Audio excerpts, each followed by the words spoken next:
nous avons l'opportunité d'organiser cet événement, un échange croisé entre d'un côté une vision philosophique portée par Éric et de l'autre une vision sociologique portée par François. Éric et François ont écrit plusieurs articles et travaillent régulièrement ensemble. Nul doute que leurs regards croisés vont nous apporter un témoignage des plus inspirants. Merci d'accueillir Éric Delassue et François Silva.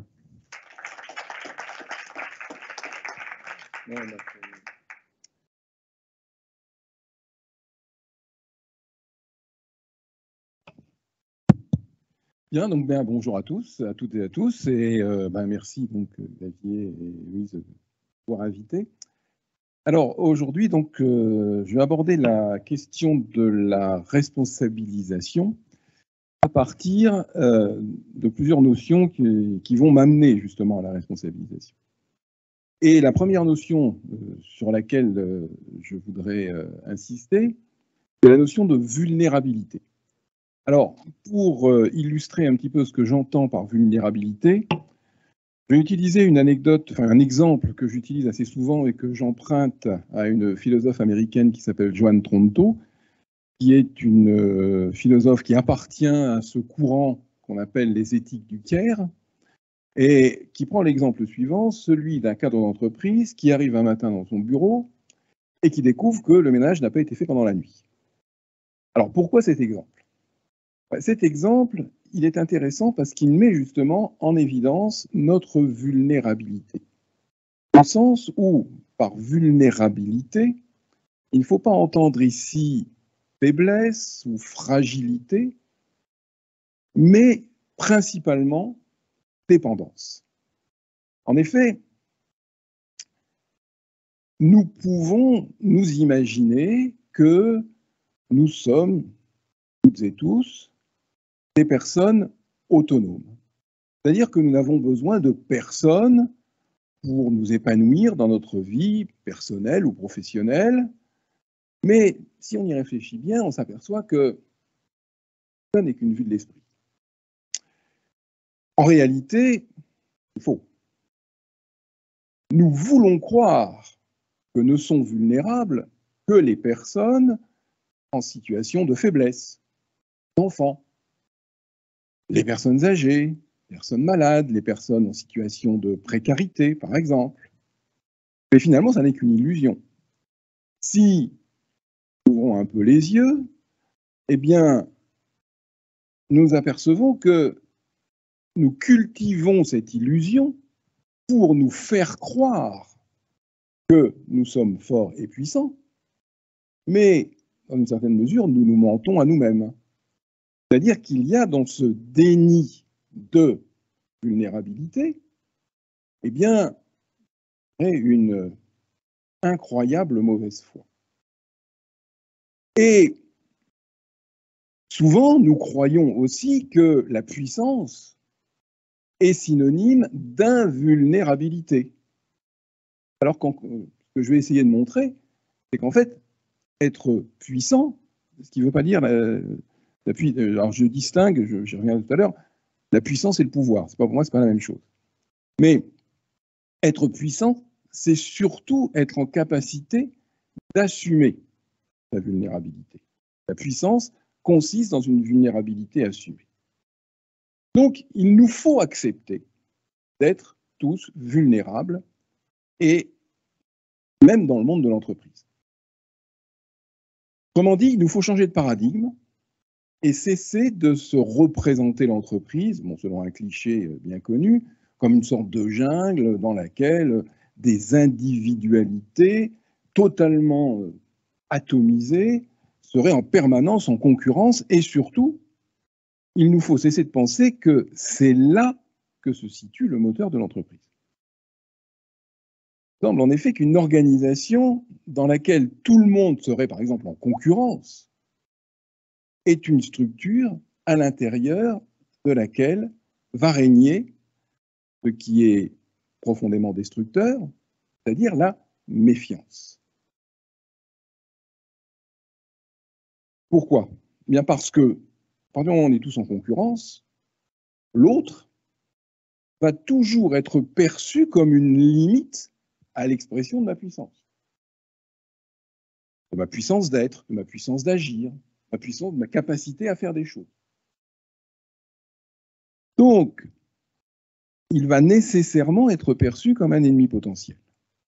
C'est d'ailleurs pour cette raison que j'ai tendance à distinguer l'émulation de la concurrence et à considérer que l'émulation est préférable à la concurrence. En effet, l'émulation, ça consiste à faire en sorte que ceux qui réussissent attirent dans leur sillage ceux qui rencontrent des difficultés. Et donc, elle est basée sur l'entraide, sur le désir de permettre à l'autre d'augmenter ses capacités, de développer ses aptitudes. À l'inverse, la concurrence devient vite perverse et incite à affaiblir l'autre au lieu d'essayer de devenir meilleur soi-même en s'efforçant de développer ses compétences avec l'aide des autres, bien entendu. Donc, avec la concurrence, on est vite tenté de réduire la puissance d'agir de l'autre pour le supplanter. Donc, pour résumer, là où règne la concurrence, je suis tenté de supplanter l'autre en diminuant sa puissance d'agir, alors que là où règne l'émulation, je suis conduit à faire en sorte qu'en augmentant ma puissance d'agir, je contribue à augmenter celle des autres. C'est ce qui contribue également donc à augmenter la mienne. On dit augmenter sa puissance en augmentant celle de l'autre et réciproquement. Et donc, vu sous cet angle, l'interdépendance ne va pas être un signe de faiblesse, mais un signe de puissance. Une puissance réciproque et partagée. Et donc c'est pour ça que, ici, la puissance doit se distinguer du pouvoir. Il ne s'agit pas d'exercer un ascendant sur une personne en vue de la soumettre. La puissance désigne au contraire la capacité d'agir, d'entreprendre, d'innover, de façon à produire autour de soi des effets positifs qui profitent à tous. Et donc, c'est là aussi que va se situer la différence entre l'autorité et l'autoritarisme. C'est-à-dire entre la personne qui fait autorité et la personne autoritaire. Être autoritaire, qu'est-ce que c'est? Être autoritaire, c'est avoir le goût du pouvoir et aimer jouir de l'ascendant qu'on exerce sur autrui. Donc, ça va être nécessairement chercher à l'affaiblir. En revanche, faire autorité, c'est inspirer confiance. Faire autorité, c'est inspirer confiance, car l'autre sait que tout ce que fait celui qui exerce cette autorité, il le fait en vue du bien de tous. Et donc, par conséquent, dans une organisation, un management autoritaire serait finalement un management contre-productif. Ce serait un management contre-productif, puisqu'en fait, il limiterait la capacité des acteurs à développer leurs aptitudes au service de l'organisation. En revanche, le manager qui fait autorité va inspirer la confiance, car ceux qui l'accompagnent vont avoir le sentiment qu'il met cette autorité au service du bien commun.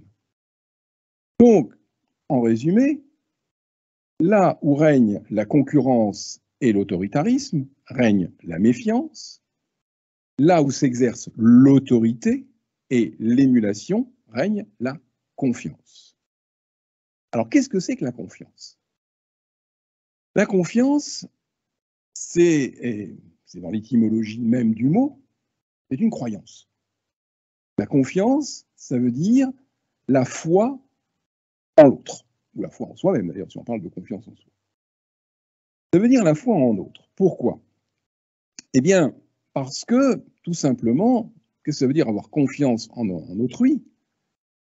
Ça veut dire croire en ses capacités, croire en son honnêteté, croire en ses vertus. Pourquoi? Eh bien, parce que, tout simplement, l'autre, je ne peux pas le connaître. L'autre, je ne peux pas le connaître. Autrement dit, si vous voulez, je ne peux pas savoir ce qui se passe dans sa tête ou ce qu'il ressent. Ça reste, je dirais, une boîte noire, en quelque sorte. Mais je ne peux pas le savoir comme je sais que 2 et 2 font 4 ou que l'eau bout à 100 degrés. Je ne peux que supposer, je ne peux que croire en lui.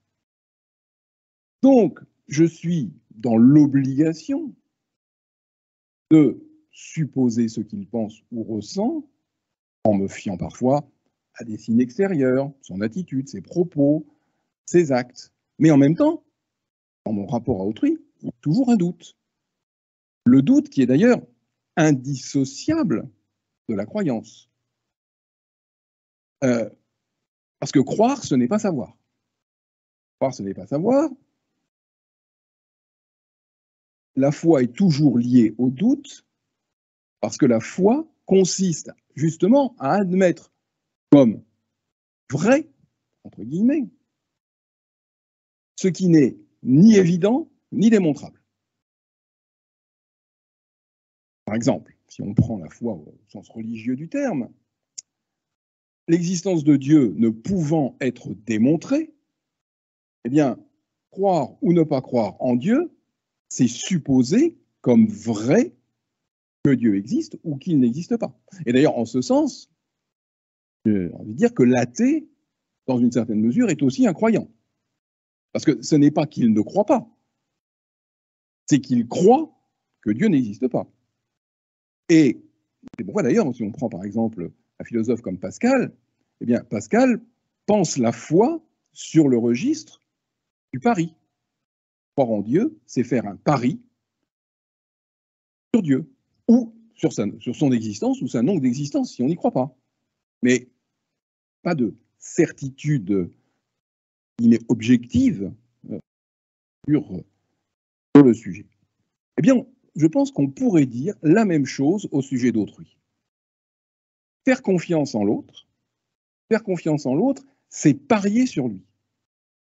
Ce qui est une manière de traiter, je dirais, positivement le doute qui est indissociable de la croyance. En fait, en ce domaine, 2 possibilités s'offrent à nous par rapport au doute. Soit on se laisse totalement submerger par le doute, ce qui conduit à faire régner la méfiance dans toutes nos relations, soit on assume ce doute, on l'accepte en lui donnant sa juste place. Et donc ça veut dire que faire confiance, ça ne veut pas nécessairement dire faire une confiance aveugle, bien. Mais on prend le risque de croire en l'autre, et le plus souvent d'ailleurs, ce risque va être suivi d'effets. Ce risque va être suivi d'effets parce que la confiance engendre la confiance. Et c'est d'ailleurs là le sens d'une expression dans laquelle on peut s'attarder un petit peu, qui est l'expression « faire confiance ». En effet, dans cette expression, qu'est-ce qui est important? C'est le mot « faire ». C'est le mot « faire » parce que il est central. Il ne s'agit pas simplement de donner, d'accorder la confiance, mais de la faire. C'est-à-dire de la construire par le type de relation que je vais mettre en place avec autrui. Faire confiance, cela signifie que la confiance résulte d'une démarche active, constructive, au cours de laquelle va s'instaurer également la véritable autorité. Il ne faut pas confondre, comme je disais tout à l'heure, avec l'autoritarisme. Parce que l'autoritarisme, lui, il va s'appuyer sur la méfiance et la crainte. Il va consister dans l'exercice d'un pouvoir sur l'autre, comme je le disais, dans le but de le rabaisser, de limiter sa liberté, sa puissance d'agir, alors que la véritable autorité, au contraire, consiste à donner à celui sur qui on l'exerce la possibilité de s'accomplir, la possibilité de se réaliser. C'est-à-dire que la véritable autorité autorise. Et autoriser, ça veut dire exercer une action qui consiste à faire de l'autre l'auteur de ses actes. Ça signifie donc qu'on lui fait confiance et que l'on croit en sa capacité de réussir, ou en tout cas de donner le meilleur de lui-même pour s'efforcer et tenter de réussir. Et c'est de cette manière que celui en qui l'on croit finit aussi par croire en lui et parvient à développer ses aptitudes. Et là, je n'ai pas résisté à faire référence à un très beau texte du philosophe Alain qui expose très clairement cette idée dans le domaine pédagogique, mais cette idée peut très bien, en effet, être transposée dans le domaine managérial. Texte assez bref, mais que je ne résiste pas à vous lire. Voilà ce qu'écrit Alain. « Je puis vouloir une éclipse, ou simplement un beau soleil qui sèche le grain, au lieu de cette tempête grondeuse et pleureuse. Je puis, à force de vouloir espérer et croire enfin que les choses iront comme je veux, mais elles vont leur train. Tout je vois bien que ma prière est d'un nigaud. Mais quand il s'agit de mes frères les hommes ou de mes sœurs les femmes, tout change. Ce que je crois finit souvent par être vrai. Si je me crois haï, je serai haï, pour l'amour d'eux-mêmes. Si je crois que l'enfant que j'instruis est incapable d'apprendre, cette croyance écrite dans mes regards et dans mes discours le rendra stupide. Au contraire, ma confiance et mon attente est comme un soleil qui mûrira les fleurs et les fruits du petit bonhomme. Je prête, dites-vous, à la femme que j'aime des vertus qu'elle n'a point. Mais si elle sait que je crois en elle, elle les aura. Plus ou moins, mais il faut essayer, il faut croire. Le peuple méprisé est bientôt méprisable, estimez-le, il s'élèvera. La défiance a fait plus d'un voleur, une demi-confiance est comme une injure, et si je savais la donner toute, qui donc me tromperait? Il faut donner d'abord. Alors, qu'est-ce qu'il veut nous dire Alain ici? Il veut nous dire en effet que dans le monde des choses, il est préférable de ne pas prendre ses désirs pour des réalités. Mais dans celui des hommes, peut-être qu'il en va tout autrement. Car justement, le désir peut être producteur de réalité, et surtout d'humanité. Car sans la confiance, il n'y a ni autorité, ni humanité. Il n'y a que ce qu'Hannah Arendt appelle la désolation.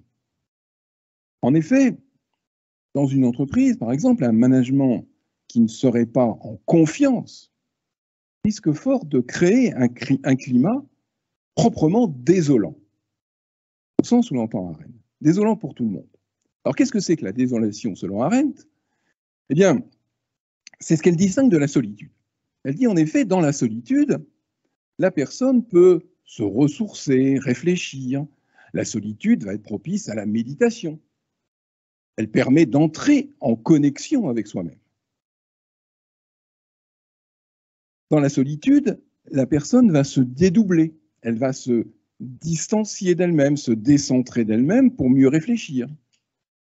En revanche, dans la désolation, l'individu est isolé au point d'être coupé de lui-même. Il n'est plus en mesure de se remettre en question, il ne s'interroge plus sur le bien fondé de ce qu'il fait. Et donc, ne pouvant plus dialoguer avec autrui, eh bien, il n'est même plus en mesure de dialoguer avec lui-même. Il est totalement déresponsabilisé. Il n'est plus en mesure de répondre de ses actes. Ce qui est le sens de la notion de responsabilité. Vous savez qu'être responsable, étymologiquement, on trouve le même terme, le terme de réponse, c'est d'abord être capable de répondre de ses actes, et pas d'ailleurs seulement de ses actes, on y viendra, de répondre aussi des actes des autres. Puisque chaque fois qu'on fait quelque chose, on n'engage pas que soi, mais on engage aussi les autres. Et réciproquement d'ailleurs. Donc, cette notion de désolation, eh bien, c'est ce qui permet à Arendt de décrire l'état dans lequel se trouvaient les individus qui vivaient dans des régimes totalitaires, comme le nazisme ou le stalinisme. En effet, ces régimes ne peuvent fonctionner que par la méfiance. Dans ces régimes, chacun s'y méfie de chacun, et même de soi. Et c'est ainsi donc que va s'établir ce que justement Arendt appelle aussi la banalité du mal, qui résulte de l'absence de pensée. Donc, il nous faut prendre garde à ce que cette banalité ne vienne pas justement s'immiscer dans le monde des entreprises et des organisations, par un management qui ne s'appuierait que sur la méfiance. En revanche, la confiance responsabilise. Le faire confiance, dont nous parlions précédemment, c'est un acte. C'est un acte, c'est un faire qui consiste principalement justement dans l'acte de rendre responsable. Et c'est un acte de responsabilisation. Et d'une responsabilisation réciproque d'ailleurs, du manager et du managé, puisque chacun est responsable de la confiance qu'il accorde et de celle que l'autre lui accorde. Donc, cette confiance, elle ne va pas simplement être formelle, contractuelle, elle va peut-être passer aussi par ce que j'appellerais un rapport presque charnel avec l'autre. Et c'est pourquoi, justement, il est important que manager, managé, se rencontrent, se côtoient, se voient, puissent échanger, discuter, dialoguer. Parce que, comme l'a fait remarquer le philosophe Emmanuel Levinas,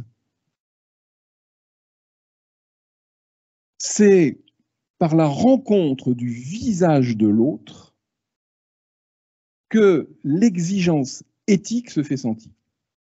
C'est par la rencontre du visage de l'autre que l'exigence éthique se fait sentir, tout simplement parce que Levinas dit que le visage d'autrui, quand je le regarde dans les yeux, m'oblige à être responsable de lui. Levinas va jusqu'à écrire que le visage de l'autre exprime le commandement « tu ne tueras point ». C'est-à-dire qu'en effet, pour Levinas, il considère comme impossible d'attenter à la vie d'autrui en le regardant dans les yeux. Il dit que ce visage nous renvoie ce commandement qui est fondamental. Et on pourrait dire la même chose du mensonge, par exemple. En effet, je ne peux pas percer l'intériorité, l'intimité d'autrui, et c'est tant mieux d'ailleurs que autrui reste un mystère. On va dire que je peux m'immiscer dans sa conscience, c'est quand même un peu gênant. Donc, si je ne peux pas percer le secret ou l'intériorité d'autrui, il y a néanmoins une chose par laquelle peuvent se révéler ou se manifester nos sentiments, nos pensées, c'est notre corps, et plus particulièrement notre visage. C'est de là d'ailleurs que vient la difficulté de mentir. Il faut être un très bon comédien pour savoir mentir. Toujours quelque chose qui nous trahit dans notre posture, dans notre aspect, dans nos expressions. Et donc, s'il est aisé de dissimuler et de travestir la vérité par les mots, il est plus difficile de la faire par le visage.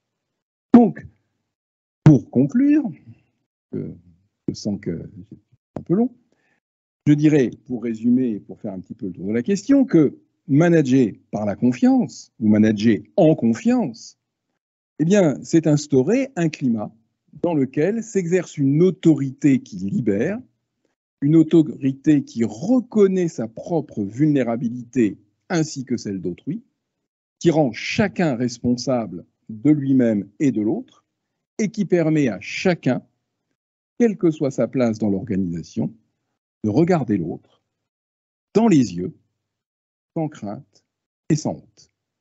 Je vous remercie.